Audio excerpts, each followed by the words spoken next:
I said, put the bunny back in the box. Nicolas Cage has turned weird into his art form. It's his trademark, playing tormented, anguished good guys. Or for that matter, tormented, anguished bad guys. It seems the characters either begin as freaks, for want of a better word, or they begin as normal people and you turn them into freaks. Right. Yeah. How does that happen? Why does that always seem to happen? I think they're more interesting. I mean, normalcy is kind of, for me, it's kind of a myth. And I'm interested in going behind the mask and going beyond the superficial. That's where, for an artist, the good stuff lies. And that's why I try to find it.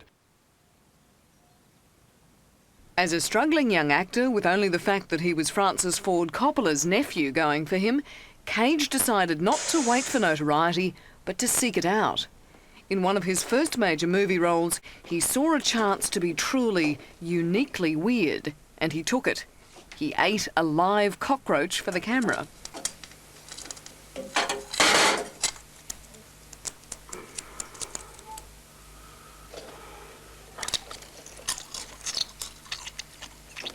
I was trying to make a mark for myself, and you know, and it worked for whatever the reason.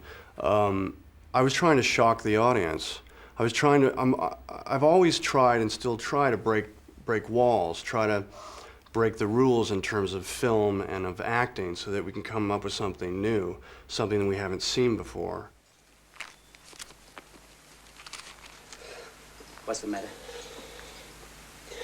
Do you have anything for less? The movie was Vampire's Kiss. Nobody remembers it, and that's probably a good thing. But Cage's alternate approach to pest control did stand out in a town where different is new and new is good. Cage had arrived on Planet Hollywood, talented and, by his own admission, quite possibly cracked. At least that's what he used to say.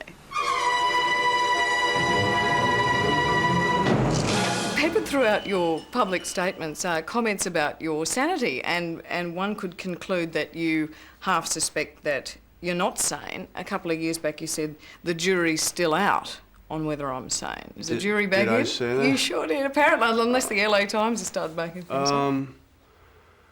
I think that I'm very normal in my life and very sane in my personal life, but I think that I've projected an image, partly because I wanted to have stories told about me, because I wanted to create a so-called mythology around me, if I can use a word like that. Was that a mistake to do that? I don't think that it is a mistake or was a mistake, because I'm happy where I am right now, but I just think I took the long way to get here. You've said that acting is, for you, is therapy. Yeah. What do you mean? For me, acting is like this incredible sacred hero that I call it, where I can take energy that could be self-destructive and put it in a productive, positive place. You know, if you're feeling sad that day, just put it in your work. So you take the negative and turn it into a positive, and so in that way it can be therapeutic. Has it become necessary for you? Yeah, it is. I think it's been necessary for me ever since I was 17. I had a lot of wild energy. Sounds like the world might be a safer place for the fact that you might have put it on the screen when you were a young man. Right, I think probably so. Wow. Cage still hasn't learned to play the conventional leading man in Hollywood.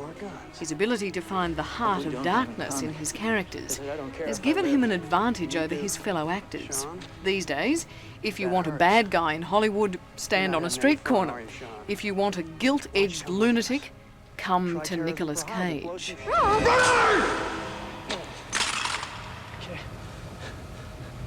Okay.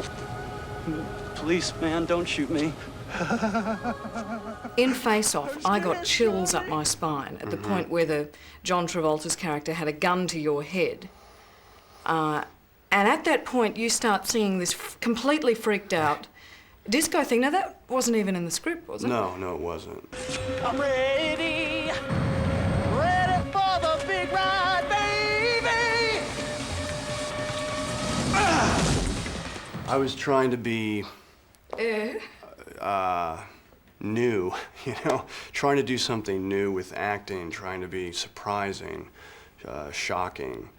It worked. Thank you. And hopefully a little bit funny too. You know, I mean, that's also the idea behind it.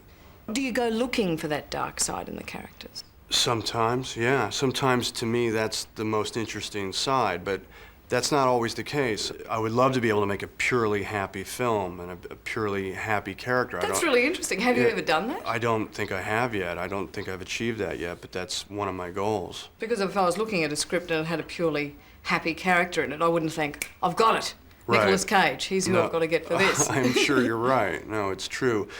Again, I have a tendency to go more towards a darker side, but if I could find a way to play a purely happy character, I think that would be an interesting experience for me. Let's do it. Why Con Air? Why films like that?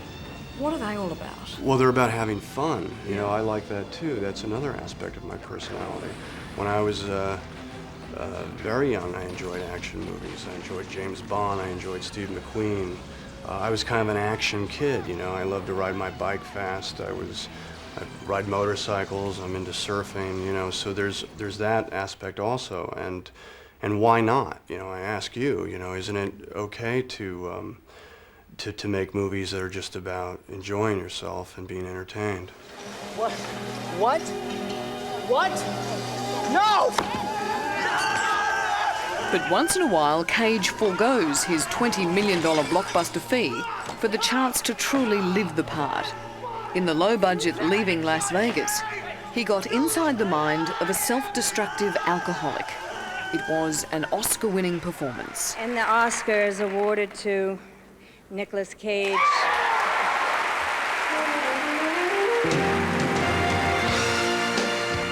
Strikes me, you really deserve the Oscar for that, do you feel? Well, thanks.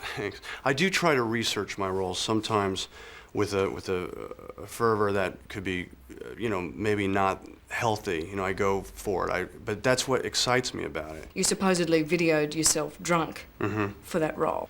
Well, I videotaped myself drunk so I could see what I was like, so that I could copy it for the film, because I knew I wasn't going to drink my way through the performance, because I wouldn't finish the movie. I'd still be making the movie right now. Seems like a dangerous thing to do to yourself. Most people don't watch themselves get drunk or do anything that is personally destructive. What's it like to sit and allow yourself to stare into the mirror of your soul like that? Well, it was a very strange experience. I'll tell you that. It was kind of Troubling? a little bit like that. Still got the tapes? No, they're gone. Nobody gets those. They're torn up and thrown out. Having come off a string of big-budget action movies, it's come time again for Cage to take a walk on the wild side. His latest movie, 8mm, is set in the world of hardcore pornography and its associated culture of hardcore violence. And that is about all we want to, or can, say about it. I saw 8mm in Sydney, and I have to tell you, it scared the hell out of me. Good. Is that what I'm supposed to do? I think so. You know, it's a scary movie. There's a fascination with what is frightening. I think I'm not alone in that. A lot of people enjoy that sort of experience. Let's talk about evil. Okay. Are people fundamentally good or fundamentally evil? I want to believe that people are fundamentally good, because Okay. if I believe that people are fundamentally evil, I'm not going to enjoy my life. There's a moment in the film when your character looks down at his baby daughter and just cries Yeah. because of what's out there. You have a son. Do you ever Yeah. have a similar reaction? Well, I have a reaction when I see the news in America and I hear about young people who have been abducted and murdered brutally, and I get angry and I get frustrated and I feel hopeless and helpless. Hello?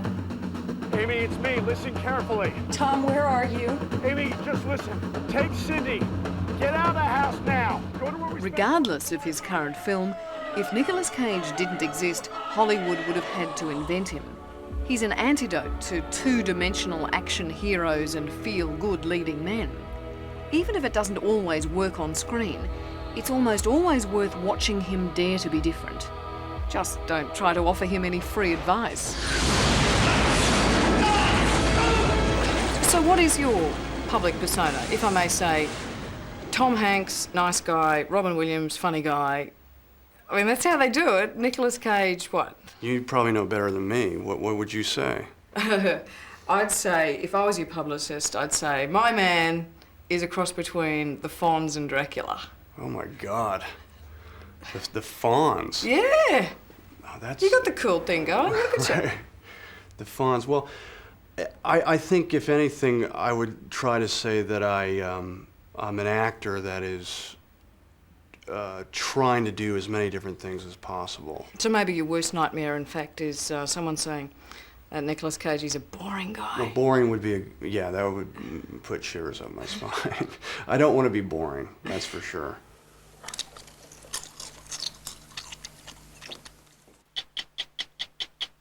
Hello, I'm Tara Brown. Thanks for watching 60 Minutes Australia. Subscribe to our channel now for brand new stories and exclusive clips every week. And don't miss out on our extra minute segments and full episodes of 60 Minutes on 9now.com.au and the 9Now app.